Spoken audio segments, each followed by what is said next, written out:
अगर चर्चा की जाए तो उसे शब्दशः दोहरा सकते हैं वो अपनी याददाश्त से। मैं समझता हूं कि प्रणब दा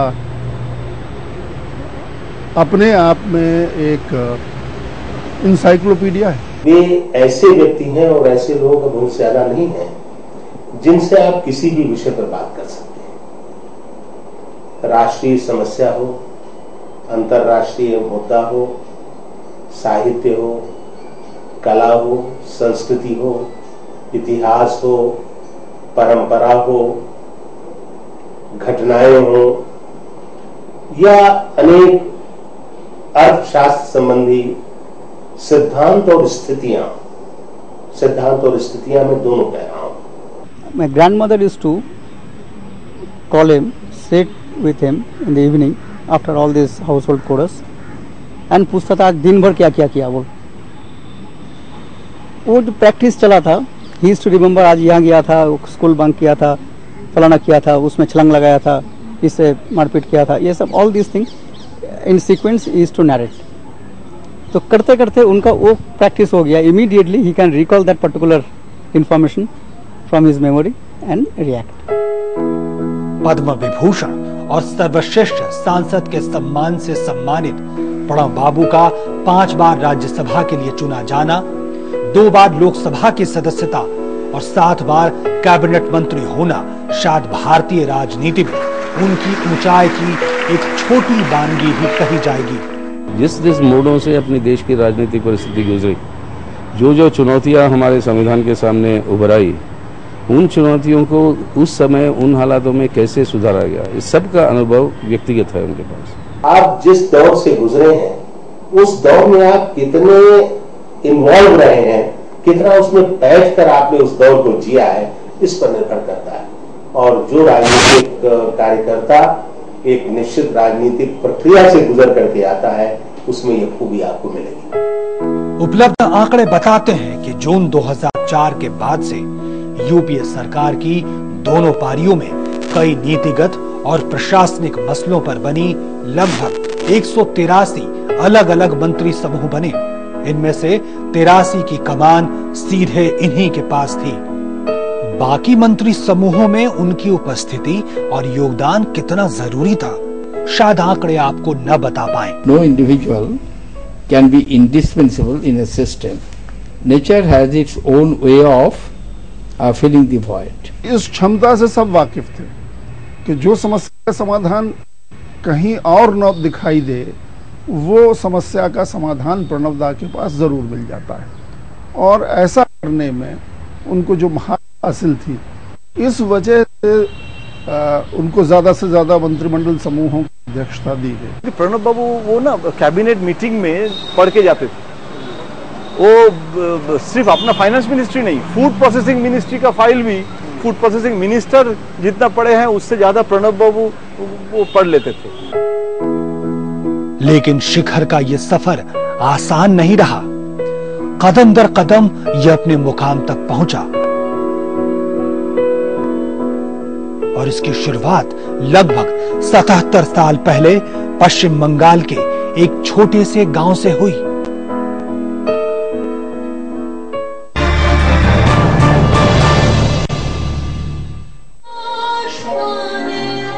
पश्चिम बंगाल के कोलकाता से करीब 200 किलोमीटर दूर बीरभूम जिले के मिराती गांव में जब आज से लगभग 77 साल पहले 11 दिसंबर 1935 को पिता कामदा किंकर मुखर्जी और मां राजलक्ष्मी मुखर्जी के लाडले पोल्टू यानी प्रणब कुमार मुखर्जी का जन्म हुआ, तो वो राजनीतिक जुझारूपन विरासत में लेकर आए थे।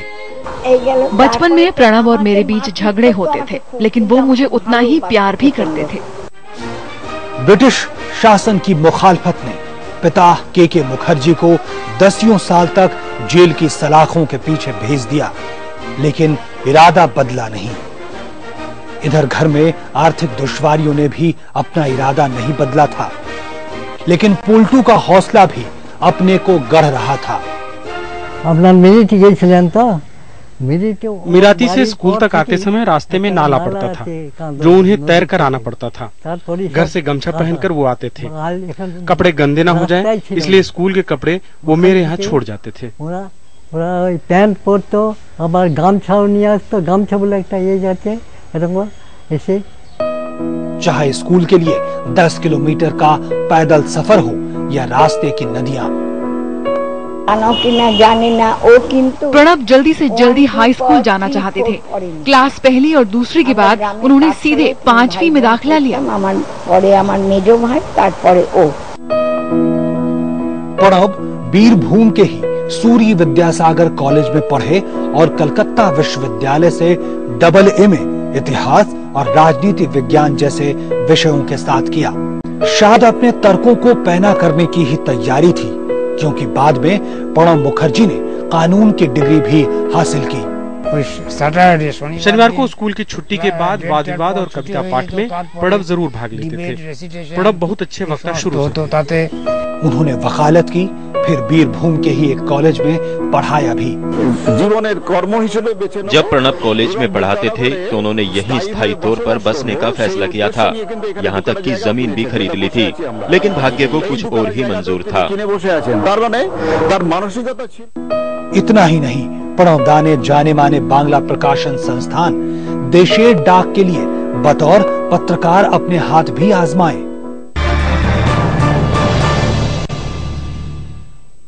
प्रणब बाबू ने जब राजनीति में कदम रखने का फैसला किया तो पहली पसंद कांग्रेस ही थी, और हो भी क्यों ना। पिता कामदा किंकर मुखर्जी 1920 से ही कांग्रेस में सक्रिय थे और आजादी के बाद 1964 तक बंगाल विधान परिषद के सदस्य भी रहे। लेकिन 1960 के दशक के मध्य तक पश्चिम बंगाल की कांग्रेस इकाई में अंदरूनी खींचतान चरम पर थी। दिग्गज कांग्रेसी अजय मुखर्जी ने पार्टी से निकाले जाने के बाद बंगाल कांग्रेस की स्थापना की। युवा प्रणब ने इस पार्टी में अपना सब कुछ झोंक दिया और जल्दी ही पार्टी के महासचिव बने। जब अजय मुखर्जी और सुशील धारा ने बंगाल कांग्रेस की स्थापना की तो प्रणब की राजनीतिक प्रतिभा देखते हुए उन्हें शिक्षण छोड़कर राजनीति में आने को कहा। बोलो तुम यार कॉलेज फिरे जाओ ना, तुम्हें आमादेर बांग्ला कांग्रेस में पूरी ज्वाइन करो। बीरभूम से शुरू हुआ सफर संसद तक जा पहुंचा था। प्रणब मुखर्जी पहली बार बंगाल कांग्रेस की ही टिकट पर भारतीय संसद के उच्च सदन के लिए चुने गए। प्रणब जब पहली बार सांसद बने तो हम दिल्ली गए, जहां राष्ट्रपति भवन को देखकर मैंने कहा था कि तुम एक दिन जरूर यहां पहुंचोगे। सन 1969 केंद्र की इंदिरा गांधी सरकार ने फैसला किया कि बैंकों का राष्ट्रीयकरण किया जाएगा। ये क्रांतिकारी कदम था। संसद में जमकर बहस हुई। राज्यसभा में प्रणब मुखर्जी ने मुद्दे पर जोरदार ढंग से अपनी बात रखी। लगा कि एक एक तर्क विचारों के पत्थर पर तराशे गए हैं। पहली बार संसद पहुंचे सिर्फ 34 साल के प्रणब बाबू ने सबका ध्यान खींचा, प्रधानमंत्री इंदिरा गांधी का भी। इंदिरा जी युवा प्रणब को कांग्रेस में लेकर आईं और एक ऐतिहासिक संबंध की शुरुआत हुई। ये प्रतिभा का ही तेज था जिसने महज 3 साल में उन्हें मंत्री पद तक पहुंचाया। 1973 में प्रणब इंदिरा सरकार में औद्योगिक विकास मंत्रालय में उपमंत्री बने, फिर आपातकाल में राजस्व उपमंत्री, तो फिर 1977 तक तो मंत्री रहे, यानी जब तक कांग्रेस सत्ता में रही। सालों से सुनते रहे हैं कि कोई भी ज्ञान यूं ही परिपक्वता तक नहीं पहुंचता, उसे एक मार्गदर्शक या गुरु की जरूरत तो होती ही है।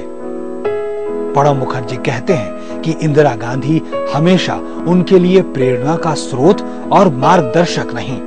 1980 में कांग्रेस ने बम्पर बहुमत के साथ सत्ता में वापसी की, लेकिन पहली बार लोकसभा का चुनाव लड़े प्रणब चुनाव हार गए थे। इंदिरा गांधी ने साफ संदेश दिया कि प्रणब के बिना केंद्रीय मंत्रिमंडल की कल्पना भी नहीं की जा सकती। 1980 में जनरल इलेक्शन में लड़े, बोलपुर से, हमारा डिस्ट्रिक्ट से, हार गए। ज़्यादा वोट से नहीं हारा, आई थिंक 37-38 वोट से, 1000 वोट से हारा। एंड दैट टू पूरा बिट्रे हुआ, तो जो भी होता है मतलब। एंड उसी टाइम CPM कम्युनिस्ट का पावर, मतलब दे आर ग्रोइंग, हार गया। तो एवरीबॉडी थॉट बस तो गया। इंदिरा जी बाद में सुने, इंदिरा जी अपना हाथ से उनका नाम लेकर he was given two ministry। Indira ji के विभिन्न मंत्रिमंडलों में वे अनेक विभागों में, मंत्रालयों में मंत्री के रूप में उन्हें काम करने का अवसर मिला और उनके नेतृत्व में निर्णय लेने की जो क्षमता उनके अंदर विकसित हुई, उसने उनके राजनीतिक व्यक्तित्व को नए आयाम दिए। वो वाणिज्य मंत्रालय में कैबिनेट मंत्री बने और राज्यसभा में सदन के नेता भी। दावेदारों की कतार लंबी थी, लेकिन प्रतिभा अपना शीश ढूंढती रही, मंजिलों को पछाड़ती रही। वो ग्रेटर कैलाश में रहते थे उस समय, S22 ग्रेटर कैलाश, वहाँ मिसेस गांधी खुद आते थे और एकदम बेटा जैसे, मतलब बजट हो रहा है, फाइनेंस मिनिस्टर, और खुद मिसेस गांधी फोन करके कह रहे हैं कि प्रणब, मुझे पता चला कि तुम बहुत रात तक काम करते हो, वो जगह बहुत सन्नाटा हो जाता है। वो उस समय नॉर्थ ब्लॉक साउथ ब्लॉक और ज़्यादा सन्नाटा था, तो सावधानी से रहना, क्योंकि तुम बजट पेपर घर में ले जाते हो। बोला हाँ ले जाता हूँ, क्योंकि काम करना पड़ता है, तो सावधानी से ले जाना। तो प्रणब बाबू ने कहा कि आपको कैसे पता चला? हम बजट पेपर लेके जाते हैं और लेट नाइट तक काम करते हैं नॉर्थ ब्लॉक में। बोला कि हम देश के प्रधानमंत्री हैं ना, हमको जानना पड़ता है। ये इसी दौर की बात है जब एक बार किसी आर्थिक मसले पर संसद में एक सवाल के जवाब में तेज तर्रार प्रणब बतौर मंत्री एक सदस्य को रूखे शब्दों में लगभग डांटते हुए जवाब दे गए। इंदिरा गांधी ये सब देख रही थी। When I first joined in the Council of Ministers as a junior minister, then I used to think that when I should be cabinet minister, what should I do? Secondly, always young men will be a little bit more impatient and would like to get things done as fast as possible. But experiences teach us that however desirable it may be, sometimes it is not practicable. Secondly, also experience teach us that hasty decision is not correct. बाद में प्रणब जब इंदिरा जी के कमरे में गए तो उन्होंने कहा कि संसद सदस्यों से विचार विमर्श और सवाल जवाब में शब्दों और भाव भंगिमाओं का संतुलन बेहद जरूरी है। मिसेस गांधी मुझे सिखाया था कि चुनाव के समय बहुत सारे कैंपेन होता है, लेकिन when you are administrator, you should behave like administrator. You should not behave like a vindictive opposition leader. Pranab ने ये बात गांठ बांध ली और शायद यहीं से आम सहमति और विपक्षियों को भी अपना मुरीद बना लेने के हुनर की भी नींव पड़ी। आपके विपक्ष भी हो, आपके प्रतिरोध भी हो, तो वो बातें वो जरूर वो सुनते हैं, उसका जवाब देने की प्रयास करते हैं। ऐसा ना हो कि उस बातों को या टाल दें या उस बातों को नजरअंदाज करें, वो उनके अंदर नहीं है। इसलिए वो एक बेहतर ट्रबल शूटर बने कांग्रेस के लिए। गुस्सा भी होता है मोमेंटरली, वो पंडित का कैरेक्टर है। गुस्सा घास जैसे जलता है ना, तुरंत जलेगा फिर ठंडा भी हो जाएगा। And if he realizes his mistake, he rectifies, calls that man and उनसे फिर डिस्कस करके भाई ये मेरा गलती था, ये तुम यू आर राइट। प्रणब दा राजनीति और व्यक्तिगत व्यवहार दोनों को आपस में मिलाते नहीं। राजनीतिक रूप से उनकी प्रतिबद्धताएं और उनकी अपनी पार्टी और पार्टी से जुड़े हुए सिद्धांतों से तो उनकी समर्पण उनका है ही, लेकिन इसके साथ साथ उनका जो व्यवहार है वो बहुत शालीन और विनम्र है। लोकतांत्रिक व्यवस्था में ये विचारों के बनने, बढ़ने और परिपक्व होने की ही प्रक्रिया थी, जिसने प्रणब को कांग्रेस से कुछ सालों के लिए दूर भी किया। लेकिन 80 के दशक के मध्य में हुई कांग्रेस से जुदाई दशक के अंत होते होते नई शुरुआत में तब्दील हो गई। फिर तो प्रणब दा ने पीछे मुड़कर नहीं देखा। 90 के दशक की शुरुआत से ही चाहे योजना आयोग में उपाध्यक्ष की जिम्मेदारी हो या रक्षा और विदेश मंत्रालय में मंत्री का दर्जा, प्रणब दा छाए रहे। जहां गवर्नेंस का सवाल है, जैसे आडवाणी जी, जसवंत सिन्हा जी, बहुत सारे बीजेपी लिए, देखिए जब मुझे याद है अरुण जेटली कॉमर्स मिनिस्टर, वो जा रहे हैं WTO डील फाइनल करने के लिए, कालकटोरा 13 नंबर में प्रणब बाबू के पास अपोजिशन लीडर है, चीफ व्हिप प्रणब बाबू के पास आए हैं, तो अरुण जेटली वहां आके प्रणब बाबू से सुझाव ले रहे हैं। बात 1982 की है। 15 जनवरी को प्रणब वित्त मंत्रालय की कमान संभालते हैं। देश ऐसे दौर से गुजर रहा था जहां भुगतान संतुलन और मुद्रास्फीति चिंताएं पैदा कर रहे थे। देश को पूंजी यानी निवेश की जरूरत थी। प्रणब ने अनिवासी भारतीयों के लिए भारतीय कंपनियों में 40% तक निवेश के दरवाजे खोल दिए।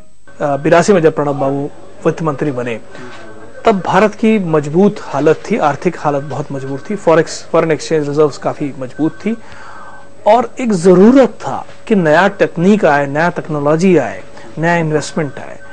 तो इसके तहत उन्होंने दो चीजें की। एक इंपोर्ट लिबरलाइजेशन शुरू की, उससे पहले इंपोर्ट करना बिल्कुल नामुमकिन।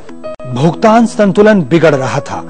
पहली बार वित्त मंत्री बने प्रणब ने फैसला किया कि अंतर्राष्ट्रीय मुद्रा कोष से $5 अरब का कर्ज लिया जाएगा। लगा कि इस फैसले के विरोध में राजनीतिक आलोचनाओं का सैलाब उमड़ पड़ा है। लेकिन 1984 आते आते यानी अपने तीसरे बजट तक वित्त मंत्री ने ऐलान किया कि अर्थव्यवस्था पटरी पर है और देश अंतर्राष्ट्रीय मुद्रा कोष की 1 अरब से ज्यादा की आखिरी किश्त लौटा देगा। पूरी दुनिया चकित थी, हैरान कि ये हुआ कैसे। पूरी दुनिया में सर्वे हुआ और अमेरिका की यूरो मनी मैगजीन ने प्रणब मुखर्जी को दुनिया के सर्वश्रेष्ठ वित्त मंत्रियों में से एक बताया। लगभग 25 सालों के बाद जनवरी 2009 में प्रणब बाबू नॉर्थ ब्लॉक वापस लौटते हैं और बतौर वित्त मंत्री अपनी दूसरी पारी का पहला बजट संसद के पटल पर रखते हैं और जादू बरकरार था। कई टैक्स सुधार खबर राहत लेकर आए, चाहे वो परेशान करता फ्रिंज बेनिफिट टैक्स हो या कमोडिटी ट्रांजैक्शन टैक्स। मनरेगा और ढांचागत बुनियादी विकास एजेंडे में सबसे ऊपर था। लेकिन 2008 का आर्थिक संकट अभी भी डरा रहा था। एक स्टिमुलस पैकेज उन्होंने भारतवर्ष के लिए तैयार किया। करीबन आप कह सकते हैं 40,000 करोड़ का स्टिमुलस पैकेज तुरंत ही, बहुत ही कम दिनों के अंदर उन्होंने तैयार करके छोड़ दिया बाजार में। वो स्टिमुलस पैकेज कुछ रिलीफ था, कुछ एक्स्ट्रा एक्सपेंडिचर था। उन्होंने एक्सपेंडिचर बढ़ा दिया। उन्होंने बोरोइंग उस वक्त में बहुत हाई वैल्यू बोरोइंग की और उन्होंने, मुझे याद है, उन्होंने कहा था हम लोगों को कि ये बोरोइंग कर रहा हूं इसलिए ताकि खर्चा कर पाए, और खर्चा अगर करे, क्योंकि किनेशियल इकोनॉमिक्स कहता है कि आप अगर देश में पब्लिक वर्क्स करें तो उससे आर्थिक अवस्था सुधर सकती है, एक स्टिमुलस पैकेज सा काम कर सकता है। सन 1995 आर्थिक उदारीकरण के नए दौर में प्रणब मुखर्जी ने विदेश मंत्रालय का जिम्मा संभाला। उसके बाद 2004 में वो पहली बार रक्षा मंत्रालय पहुंचे। एक ऐतिहासिक भूमिका यहाँ उनका इंतजार कर रही थी। He played a very important role as defense minister because it was not just the nuclear deal which transformed our relationship into a strategic partnership with the United States. It was the long-term defense cooperation agreement which was signed by him during his visit to the United States as Raksha Mantri, which he signed with Defense Secretary Rumsfeld in June 2005. Just a month before the Prime Minister Manmohan Singh's visit, when July 2005, when the first breakthrough was made on the civil nuclear deal. जून 2005 में Mukherjee America का दौरा करते हैं, जहां वो ऐतिहासिक defence deal को मुकाम तक पहुंचाते हैं और अगले महीने ही जुलाई में प्रधानमंत्री मनमोहन सिंह और राष्ट्रपति जॉर्ज बुश महत्वाकांक्षी भारत अमेरिका असैन्य परमाणु समझौते की नींव रखते हैं। उनमें दूसरों को अपनी बात से सहमत करने का अद्भुत माध्यम और अंतर्राष्ट्रीय स्तर पर उनकी इस क्षमता का लाभ भारत को न्यूक्लियर डील के समय जरूर मिला। समझौता 1-2-3 कई मायनों में अनोखा था, जिसमें भारत असैन्य जरूरतों के लिए परमाणु ऊर्जा और ईंधन के व्यापार को आगे बढ़ा सकता था। पहले दोनों देशों के बीच और बाद में न्यूक्लियर आपूर्तिकर्ता समूह में समझौते की स्वीकृति के लिए प्रणब मुखर्जी ने रात दिन एक कर दिया। चाहे वाक्पटुता की बात हो या अपने तर्कों से सामने वाले को लाजवाब कर देने का कौशल, उस समय मिस्टर न्यूक्लियर डील तक कहे गए मुखर्जी की प्रतिभा का लोहा पूरी दुनिया ने माना।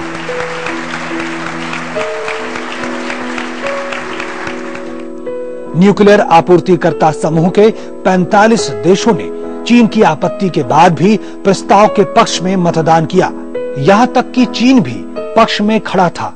Shri Pranab Mukherjee played an important role in forging a consensus in the NSG, without which this exemption would not have come forth. सालों से प्रणब बाबू को देखने वाले भी पूछते रहे हैं कि क्या प्रणब कभी छुट्टी भी लेते हैं। हमेशा अनिवार्य इस व्यक्ति ने एक बार कहा था कि सरकार को दुर्गा पूजा के समय सारी समस्याओं पर विराम लगा देना चाहिए। ये इकलौता मौका होता है जब प्रणब 3 से 4 दिन की छुट्टी लेते रहे हैं, और वो भी अपने पैतृक गांव जाने और माँ दुर्गा के नमन के लिए। दुर्गा पूजा शुरू किया था मेरा ग्रैंडफादर ने। उनका एक राय था, उनका वो इच्छा था at least 1 family member, male family member इसमें पार्टिसिपेट करेगा, पूजा में भाग लेंगे। पुरोहित का तरफ से नहीं, उसको कंडक्ट कराएगा, चंडी पाठ करेगा और बहुत सारे काम होता है। हर वक्त he has to be present, guide and direct and participate. Durga Puja जो है 100 साल से भी ज्यादा एक पारिवारिक ये हेरिटेज है, तो डेफिनेटली वो निभाएंगे। और ये जितना भी बिजी शेड्यूल हो उनका, आज तक वो साल में हमेशा 2 या 3 दिन के लिए हमेशा अपना गांव जाते हैं। That is his belongs there, you know, this is rooted there. जो माने चंडी पाठ करें, दुर्गा पूजा के समय वो चंडी पाठ जरूर करते हैं और सारे लोगों के खाने पीने की पूरी व्यवस्था होती है। इससे বাইরে থেকে তাদেরকে সকলে খাওয়া দাওয়া হয়েছে, উনি খবর নেন। लगातार पढ़ने वाले और अविश्वसनीय रूप से लगातार 17 घंटे से ज्यादा काम करने वाले प्रणब बाबू में रविंद्र संगीत फिर से ऊर्जा भरता है। I have to spend quite a lot of time, because apart from my own ministerial responsibility, as I headed a large number of group of ministers, empowered group of ministers, and during parliament session I had to discharge the responsibility of the leader of Lok Sabha. Plus I was the member of the Congress working committee, which is the highest policy making body of the party. Therefore I had a lot of work, and after all day was also 24 hours for me, not 1 hour more. So I had to put all these activities within the time frame available to me. वहीं खाने की थाली में माछ भात और रसगुल्ला सुकून देता है। सादा खाना पसंद करते हैं और वेजिटेरियन फूड पसंद करते हैं। Plain and simple Bengali food उनका रोजमर्रे की खाना यही है। मिठाई बहुत पसंद करते हैं, फ्रूट्स में मैंगोज, लीचीज बहुत पसंद करते हैं। जितना भी रात को आए सुबह उठ जाना, मॉर्निंग वॉक लेना, उसके बाद चाय के साथ पेपर वगैरह पढ़ना, देन विल हैव अपना नहाने के बाद थोड़ा बहुत जो पूजा पाठ जो करनी है वो कर के फिर अपना दिन शुरू होता है। My daughter is very sick, I don't know what to do, she is in Ram Manohar Lohia hospital. So he somehow told Pranab Babu. Pranab Babu told my wife that Tarun Babu and I have very loving relationship. We have quarreled a lot of times, but since it is your daughter's case, never hesitate. Give me a phone call at any time of day or night. I'll be there. यही नहीं, cricket के इस दीवाने देश में उनकी पसंद football है। शायद इसलिए मुर्शिदाबाद में हर साल अपने पिता के नाम से एक फुटबॉल प्रतियोगिता कराते हैं, कमादा किंकर गोल्ड कप। का जो वास्ट एक्सपीरियंस, उनका जो understanding about the people and the country, उनका ही एडमिनिस्ट्रेटिव एक्सपीरियंस, ये सारा definitely I am sure he is going to use his internal resources of this vast, many years of experience to fulfill his duties and responsibilities.